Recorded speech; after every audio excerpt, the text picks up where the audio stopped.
which is why I say talent is the tendency to do things the right way. And the good news about that is you can learn the right ways of doing things. And then the only limitation you have is the amount of time that you put into your practice.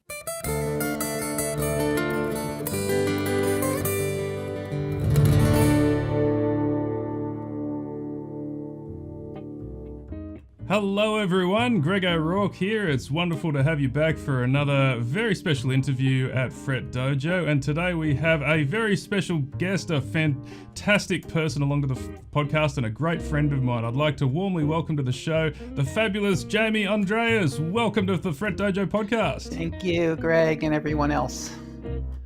Jaime we've known each other for a number of years now, and Jaime is the director of Guitar Principles, a really fantastic website that you can find that's all about developing your guitar technique, because obviously I have a big jazz guitar audience at FretDojo. We do lots of jazz courses and all sorts of everything to do with jazz guitar, but the one thing that's really important for any style that you play is guitar technique, and Jaime is the master of that. She's a highly acclaimed author. She's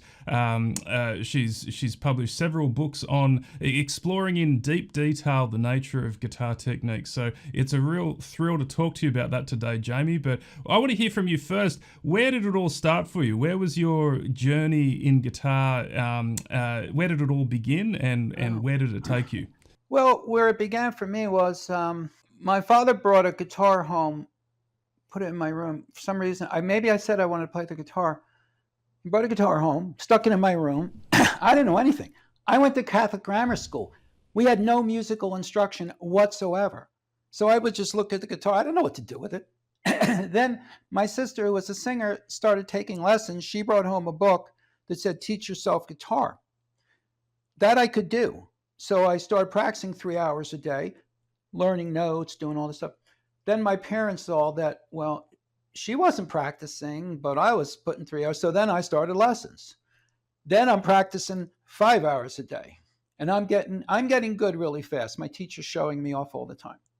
He'd say, "Tell them how much you practice, Jaime." And I go, "Oh, And I wanted them to think I was a genius, right? So I didn't want them to know I was spending so much time practicing. He was a jazz teacher. It was great because I learned to read and, use the Mel Bay book and all that. But after like a year and a half, he says, "Well, that's about all I can teach you." I noticed that when I would be practicing out of different books, that I was always attracted, like in Mel Bay. They'd have a piece and it would say, Bay Carcassi. Right? He'd take like a Carcassi study and modify it, for pick style. And I noticed, boy, I always like those kind of things. So gradually I realized there's this thing called classical guitar. Then I got a Julian Bream. I saw this funny guy in a tuxedo, Oh, you saw Julian Bream. You saw him live, Julian Bream. Oh, that's fantastic. Yeah, I saw him live too. Yeah, later on I saw him live. But the problem was back then, because this is like the early 70s, there were no, even though I lived 30 miles from New York City, there were no classical teachers that I could find, So I started teaching myself, which is ridiculous and impossible. You can't teach yourself classical guitar. I finally did meet somebody who was taking lessons. I started with his teacher, and that was great. And I did all the stuff I'm sure you did too. When you went to school, I did, the sword, the Carcassi, and all, and stuff. The place I was studying at, they said, "Oh, why don't you start teaching here?" So I started teaching there. I get students all the time who've been trying to play 30 years, 40 years, and they've really gotten nowhere. That's what I realized when I started teaching. The first thing I realized was that I was a horrible teacher. I was teaching this girl that I actually went to high school with, and I give her a Carcassi study to start off. She doesn't know anything. I give her a Carcassi study because I could do it. My classical teacher started me with that kind of stuff. And I watched her struggling, and I got so dismayed at the fact that I was not getting any result. I just quit teaching for a couple of years. It's one point I make to people, because people always brag about their teacher. Like they can't play, but they say, "Oh, It's like, really? Well, Yeah. then you know what? You need to buy a concert ticket from them instead of paying them for lessons That's because right, because a lot of teachers are great, like a lot of teachers are great performers. The skill of teaching is a it's very different entirely skill different. set from actually It's performing the entirely guitar. different. Teaching is the ability to make somebody else be able to play. It's like if I'm a doctor and I'm really healthy, but all my patients are dying, they all go around and say, "Oh, you should see my doctor. She's so healthy." You know, I'm not like, I'm terminal. I'll be dead next week. But yeah, I mean, I'm like the court of last appeal for like a lot of people that Quarter have been past trying up to here. play for a long time. When I went back to teaching, I started to just study the whole idea of what it is to play and why people were having so much trouble.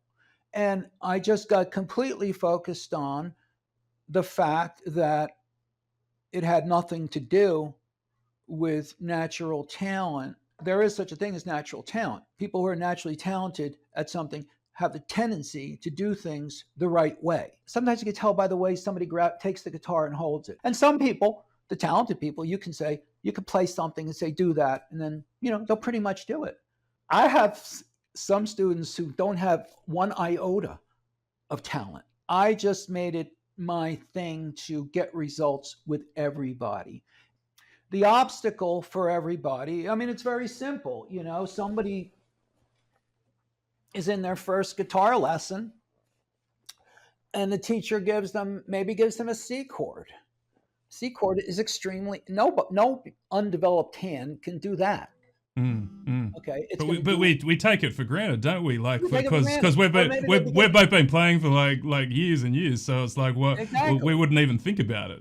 Exactly. Or you do the Mel Bay, okay? And the Mel Bay says, first thing you do in Mel Bay, you learn, the E, the F, and the G. Nobody, I mean, maybe a very talented person can put their hand here and put that finger like that and not tense the rest of their body.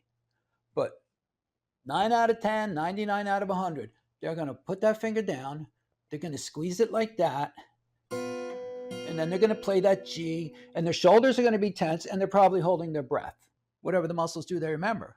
So every time they sit down, they're actually teaching themselves to be all very tense. And so the first thing I have to do with everybody is make them aware of this stuff. And we don't start down here. Starting down here for a beginner is really idiotic because this is the hardest place for the hand to function. This is the hardest position. Nobody can do this in the beginning. So we start everything up here and we pay attention to the whole body as we practice. And that's the approach I take. And the thing is, everybody learns to play because people write to me, Jamie, help me. I've been trying to play. They tell me their sad stories. They tell me how, my teacher told me I have no talent. To which I say that your teacher has no talent for teaching is what that means. Okay. They're trying to put the blame on you. Okay.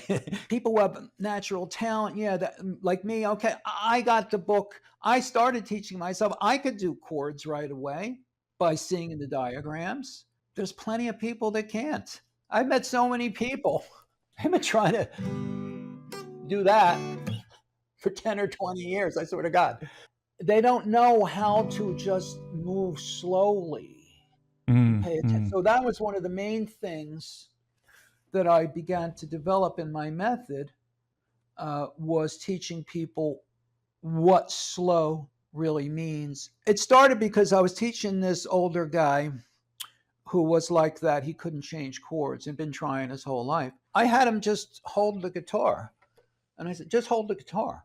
And he couldn't relax. He was like, like when you have little kids and you say, stop squirming, So I Right. said to this guy, I sent him home. I said, here's your lesson. I want you to go home, hold the guitar and don't move. Just pay attention to your whole body and relax it. That became part of my method. Like if somebody's, doing something, a difficult stretch or whatever it might be, to just, hold it and relax the rest of your body. See, people who become good players have a natural awareness of their body. They pay attention to what their body's doing.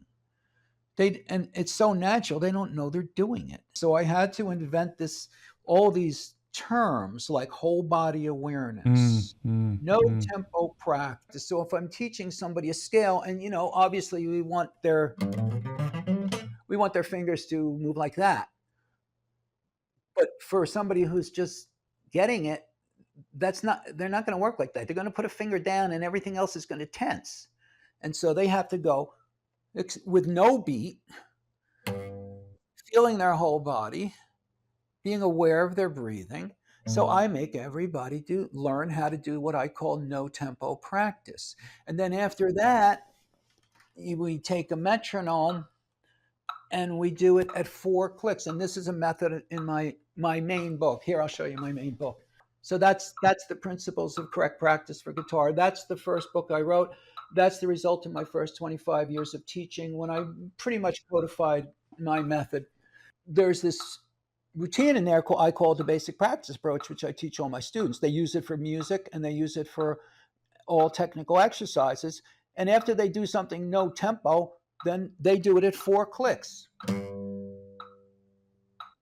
And they use what I call rotating attention. They pay attention to their shoulders, their breathing and all that stuff. And they do forward 60, then forward 80, then forward. And it's the gradual increase of speed with repetition till finally they can actually play quarter notes like this, without getting all tense. And then it's just, from there, we just systematically build it up. A very important concept that I teach is called sympathetic tension. When you use one muscle or one finger, other fingers tense. A beginner has to be aware that when they put that first finger down, that all the other fingers are doing this, and they have to prevent it. And so, this is the source of everybody's problem with learning. The first barrier. I mean, you teach this because in your jazz course, you have those 4 areas, the first of which is technique. Classical players are going to be heavily concentrated on technique, of course. But it's the key that unlocks everything. For so many students, when they go for lessons, it's like somebody going with a speech impediment to learn how to interpret Shakespeare. Because what teachers will tend to do is, teachers like to talk about interpreting the music and doing Yes. this and doing, and they don't notice that the person can't play the notes. But you know what, Jamie, it's really interesting what you're saying here, because it actually brings back some memories when I studied with one of the greatest classical teachers in Australia for many years. That was when I was more into the classical style, and even though it's not perhaps wasn't as codified as your methods, like you've thought about this for years and years, and you've obviously got a very clear process.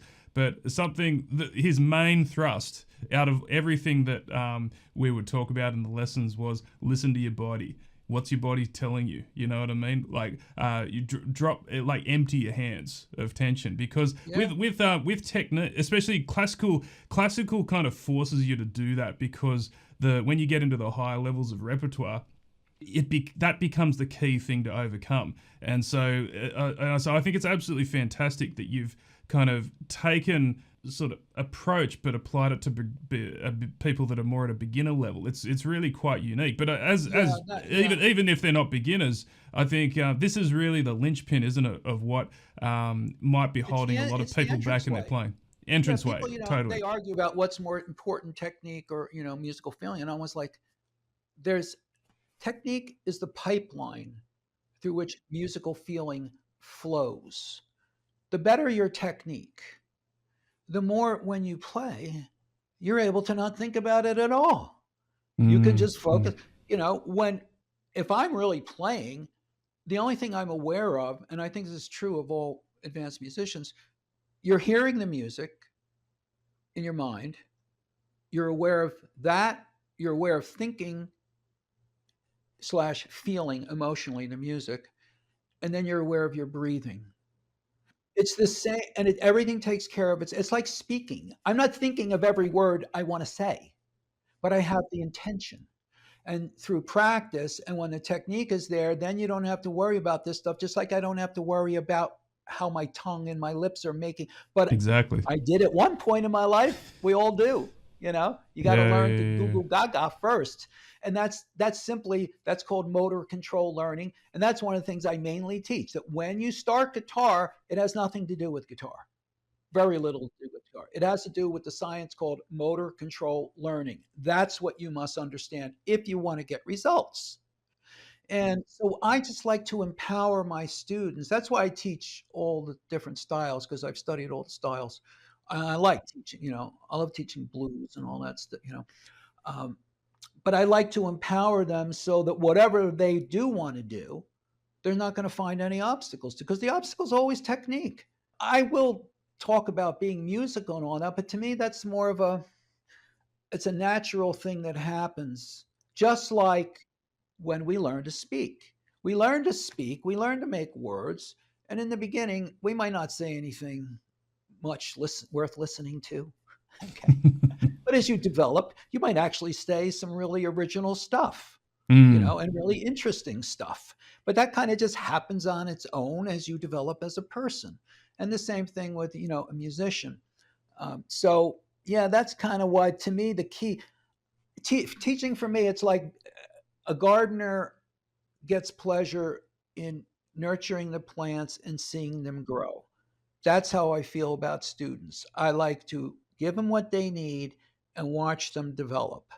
And mostly what they need all the time is the technical part. I have a guy right now in my class. This guy's probably in his 70s. Okay, he's probably been trying to learn to play his whole life. He can't get into that chord. He's like, and he's getting into it. He's all tensed up.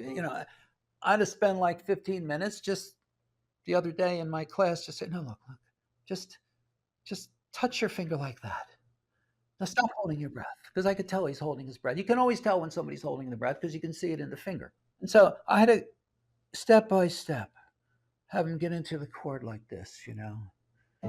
And if he does it, he will learn that chord for the first time in his long life and be able to Yeah. get into it. Yeah, So it's a very very valuable 15 minutes there, isn't it? Just oh yeah, yeah. just Well, it's the whole key. showing them that technique to kind of empty the Yeah, tension. and the thing is that some people get with the program right away. They understand right away. And I do have a lot of very talented students, and their talent is able to manifest as quickly and completely as possible when they learn how to practice. And then I do enjoy seeing them develop as musicians, of course. I like a challenge, and in fact, this book was written. I had a particular student at this time. She was so untalented, it was unbelievable.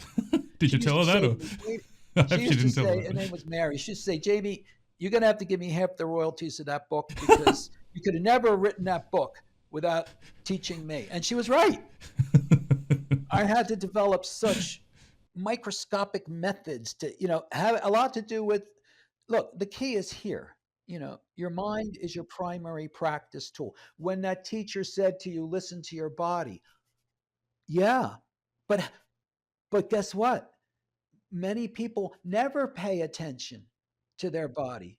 They're all up in their head. You have to be in touch with your animal nature of your body, Mm, like an athlete, mm. because it's very Yeah, like an athletic. athlete. Yeah. They asked one time, they asked Itzhak Perlman what he thought the most difficult instrument is. And he said classical guitar. Now, guitar in general, guitar is so much more difficult than other instruments. Bar chords, I mean, forget it.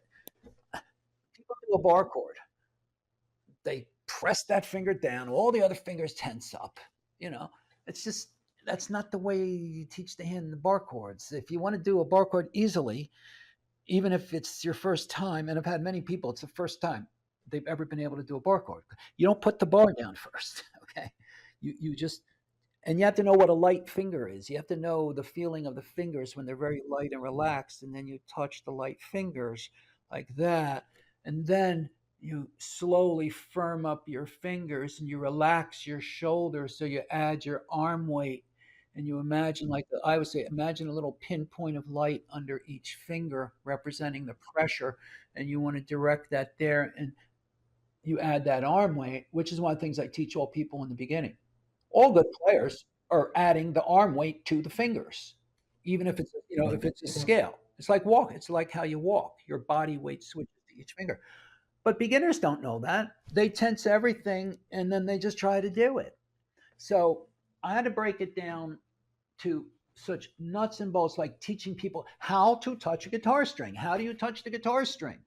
You touch a guitar string with the very light finger, where the rest of your body's relaxed, and then you start to press it down. And as soon as you start to press it, you're going to feel, if you listen to your body, you'll feel tension going into various parts of your body because the string is pushing back at your finger. And if you don't relax that tension, and if you don't relax your shoulder and have it help you push that string down right at the beginning, you will actually never be as good as you could be. Let's talk about a few of these principles that you teach, Jamie, because as you mentioned before, you have like a sympathetic tension is one principle, but and no tempo practice. But there's another one where when I was kind of looking at your methods prior to this call, like posing is another interesting concept that you teach in your method. So do you want to talk a little bit about that? There's a concept I call stress points. Okay, you have to understand that playing the guitar is a process of motion. It's a process of motion like the frames in a movie. Okay, so you have all these individual motions, but they're not all equal. Some of them create much more stress than others. So like in this piece I'm learning, okay, there's a passage that I have to de-stress. Why? Because, this part's easy. But then when I have to go like this, and here's another factoid, that whatever you do with your left hand, the tension, like as my fingers are stretching out like this, the tension goes into my neck. It goes over into the other side of my body. I have to be aware of this shoulder and relax all of this. So here's where I use posing. Means that I'm going to get into this stressful position and I'm not going to move. I'm going to relax my whole body, just like you do when you do yoga. Okay, I'll stop here, I'll breathe, I'll relax my neck, and then I'll continue. Posing is about the most powerful way to drain the stress out of the various movements or positions we have to be in. So I might just stay in a position, and just I don't even move. I just stay there. Now then, of course, music does have to go into a time frame, but that's when, after I do that, then I'll go, and I'll take that move, and I might even take like 4 seconds, because I can feel my neck react. You see, that's listening. The neck is so important, and that's true in Alexander technique too, which a lot of guitarists will talk about. At one point, I realized that whenever I was having trouble with something with my left hand, check with the neck. What is my neck doing? Because those scalene muscles in the neck, they react to everything your fingers do. So when I stretch out like this, I have to relax my neck. If I don't, it's going to ruin my finger control. So posing, no tempo practice, these are ways of developing what I call microscopic awareness. Good players have microscopic awareness. I develop that in students. So things that they're completely unaware of, they begin to dimly perceive. And then as time goes by, those things become really low. It was hard to see before. Now it's like really big in front of them. They're very aware of it. Developed players are going to have this naturally or develop it quickly. And then, like everything else in life, they're going to take it for granted. And then when they teach the way Segovia used to teach, he'd be like, okay, now you do that, and if you can do it. And why do teachers teach that way? Because it's the easiest, laziest way of teaching. It's so easy. If that's all I got to do is, if I just got to do it like that, and then you can do it, I can punch out early, If you have trouble doing it, I'm like, oh God. Now I got to deal with the fact that you can't do that, and I got to figure out why, and I got to figure out how to make you do it. And it's so easy just to say to the student, "Oh, you're just not talented." You know what I mean? If it's too hard work for the teacher, but that's the teacher not doing their job. Yeah, I have documented all these horror stories where students. I had one student tell me, my teacher told me that after our lesson he has to have a couple of drinks. when I was at music school studying this stuff, I would be in this. I remember this little concrete room, like like a Shaolin monk or something like that, practicing those things for literally 6 hours a day for like a couple of years. So there's a lot that I think teachers forget as time goes on, how much actual time you've put into developing your technique. Absolutely. I keep that in mind with students too, because, I'm teaching normal people. Mm. Normal people have jobs. Normal people are practicing a half an hour, maybe an hour, although you Yeah. can do a lot in an hour. Yeah. You can really do a lot. But it does make a difference because professional types, like you and me, yeah, we actually went through years of practicing 6 to 8 hours a day. And that does have a nice effect on one's abilities. But I can't control how much somebody's going to practice. I'm just with my students is like, that's up to you. Your amount of dedication is up to you. Okay.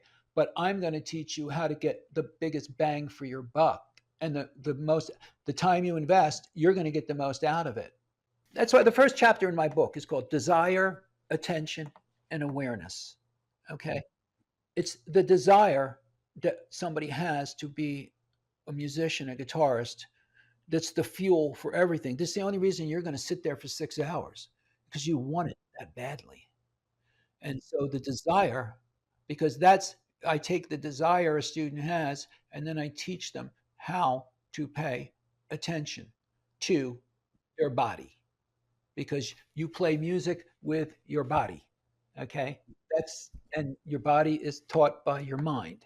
And that's the first thing you have to learn. And it's very grueling. Just today, I was doing a lesson. I could see this guy's just practicing fast all the time. One of these people who's been getting nowhere for decades. And in fact, it was a simple thing out of the Aaron. I like to use the Aaron Shearer book because I love the progression of the material, even though I don't think there's much there that actually tells you how to do anything. But there's a little prelude in there when you learn your first rest strokes and to use thumb and fingers. And this guy, he's all full attention. And I said to him, did you use the basic practice approach? Did you sit there and do this at 4 clicks at 60? No. Well, if if the doctor gives you the medicine and you don't take it, okay, then it's your fault. Okay. And so I made the guy sit there like this. See, because in between, you're supposed to be rotating your attention around your body and relaxing your shoulders because they're all going to tense, right? And it took about, I don't know, 20 minutes, a half an hour before the guy could get through the first line and generate the focus to play that slow. It's hard to play that slow because when you play that slow, the locked in tension from all your years of bad practice comes out. In fact, a lot of times people get the shakes. Like if I say to somebody who's having trouble, I say, do this, just take your finger and very slowly bring it to the string. This is what happens. I understood why it was happening. Why is it happening? Because the guy's been sitting there for years, all tense throughout his body, trying to play and not knowing it. I used to have this friend who stuttered. Every time he stuttered, his mother would hit him. Oh, Do right. you think that made him speak well? No. Yeah, It traumatized exactly. him. Yeah. So your fingers are traumatized. So now when they start shaking, what everybody does is they tense against the tension to try to control it. What's really interesting and like because some people might look at practices like that where you literally just kind of like one note every 4 clicks sort of thing, but even though it looks like nothing's happening internally, a lot is happening because your awareness going through and checking your posture, everything. That's look. I remember hearing, I think it was Stanley Jordan. Whenever a great musician say anything, I'm like, oh, listen, right? And they always say these little cryptic remarks, okay, but that you have to penetrate. So I think Stanley Jordan said something like, just play one note and breathe. And, they'll say something like that. Or Pepe Romero will say, you must practice with the mental simplicity of a child. Now, what does that mean? A Mm, child, when they're playing, they're not distracted by anything. They don't mm, have voices in their head saying, "You suck, Johnny." exactly. They're just totally present in the moment to what is occurring. And that's what you must do when you practice. And since you're playing, your primary instrument is not the guitar, your primary instrument is your body. And the mind operates and trains the body. Well said, Jamie. Well, this was amazing. I think what we've covered today on this episode, I want you guys that are watching this to really pay attention to this concept, because although, like, obviously my channel is mainly about the love of jazz, guitar, and studying improvisation and all those amazing things that come with that. This is the underpinning that made me a very solid player, is the I technique. can see And it so when and I so watch you play. I can see it when I exactly. watch you play. Yeah. And so that's kind of what's a little bit unique about my journey, is because I already had all that when I transitioned into jazz. But for many students, this is something that's really holding you guys back. So I want you to pay attention to what Jamie's saying here. And once again, Jamie's website is guitarprinciples.com. You can find Jamie there. But there's actually a very interesting course that you released recently, Jamie, on a topic that you did touch on earlier. But do you want to talk a little bit more about that, about how to master bar chords? Because I know that's something that a lot of jazz players struggle Yeah. with, Well, and other guitarists as well. yeah. Over the years, since that's always a sticking point for students, so I just studied it rather intensely and I got into all the details. Like when most people go to learn a bar chord, they get a diagram. It's so much more nuanced than that. You have to understand that there's that the concept of the curved bar, where because that's what we really do when we play, like, a major chord. I'm not pressing all the strings down. I'm pressing the sixth string, and then you manipulate the joints to place. So here I can manipulate the joints. So I'm getting the sixth string, and I'm relaxing my shoulder. So the arm, and then this goes on. So you have the curved bar. Then you have the flat bar. If you had to do like a minor seven, that's much harder, a flat bar, to get it totally flat. Uh, what's very difficult is a half bar like that. That's a very difficult thing for students to do. That you have to do if you're doing something like that. It's got to be totally flat. Whereas if you're doing, say, typical jazz chord, you have to have that distal joint able to do this. Not everybody can do that in the beginning. Okay, I call it the ski slope. It's got to slope down so that, because this structure, the exact way you manipulate your joints creates a structure for the arm to relax and add its weight to the chord to do most of the work.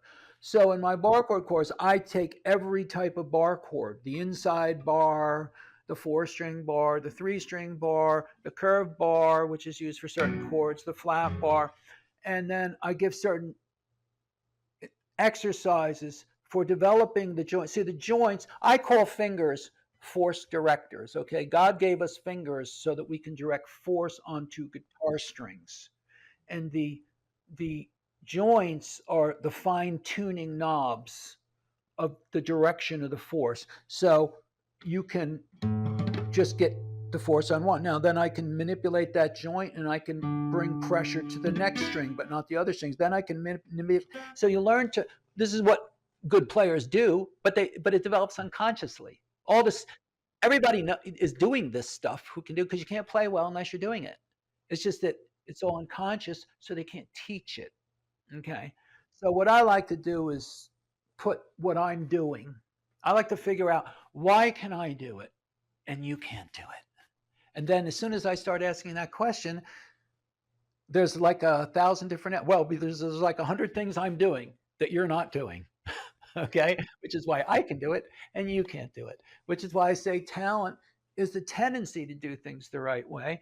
And the good news about that is you can learn the right ways of doing things. And then the only limitation you have is the amount of time that you put into your practice. Obviously, my focus isn't so much on that area of guitar practice. Well, it's in there, but but the same thing with jazz. If you have the recipe, and you allocate a appropriate amount of time, why wouldn't you succeed? It's nothing like that's the thing. People that like we were talking about the body is controlled by the mind. But if your mind is telling you, I can't do this, I'm not good enough, what happens? Your body creates that reality, and so whether you think you can or you think you can't, you're right.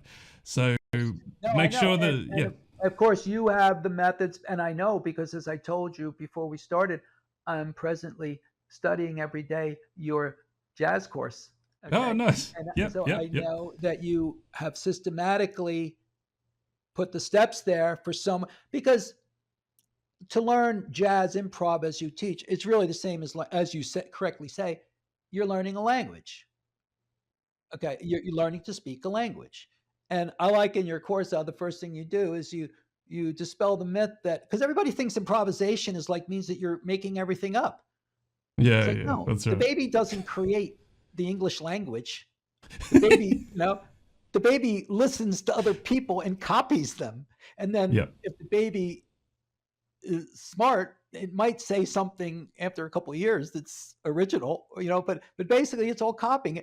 It's obvious because when you read the story of any great player, what do? They copy everybody they can. Then you just naturally will, and there's a science to it too, in terms of understanding, obviously, harmony and all that stuff, So there's always a method, and that's what teaching's about. I always say guitar pedagogy today, if reading and writing were taught the way guitar is, we'd have a world full of illiterate people. Okay, guitar pedagogy is, to me, in the dark ages, because it relies on the sink or swim. I'm throwing you in the water, and let's see if you are able to, if you drown or you come out. It's one of the only things that's taught that way. I have so many people that say to me, Jamie, the way you're teaching me, this is what my golf instructor does. This is what my tennis instructor does. All other disciplines, but guitar players are a very particular animal. It bothers me. It bothers me that guitar is taught that way. And I would like to see it taught in the way other things are taught, in the systematic thing that brings results to basically everybody who does it. I always say, I could make anybody a guitar player. Just do what I tell you. That's all. And I always say, if you're doing what your teacher tells you and you're not getting any better, then your teacher doesn't know how to teach. They might know how to play, but they don't know how to teach. Great advice, Jamie.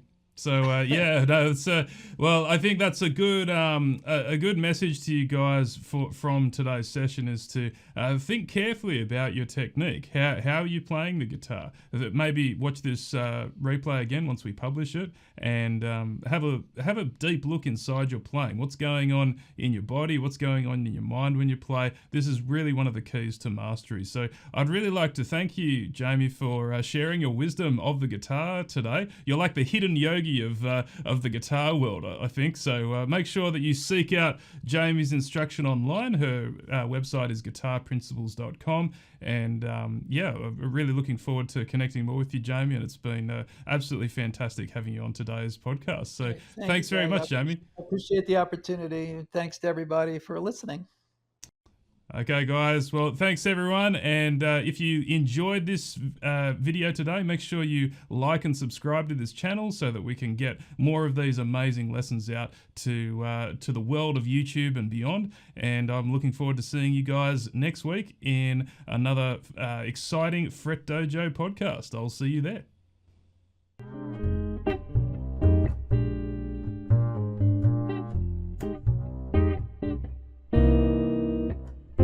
And for more jazz guitar lessons, tips, and free stuff, visit www.FretDojo.com.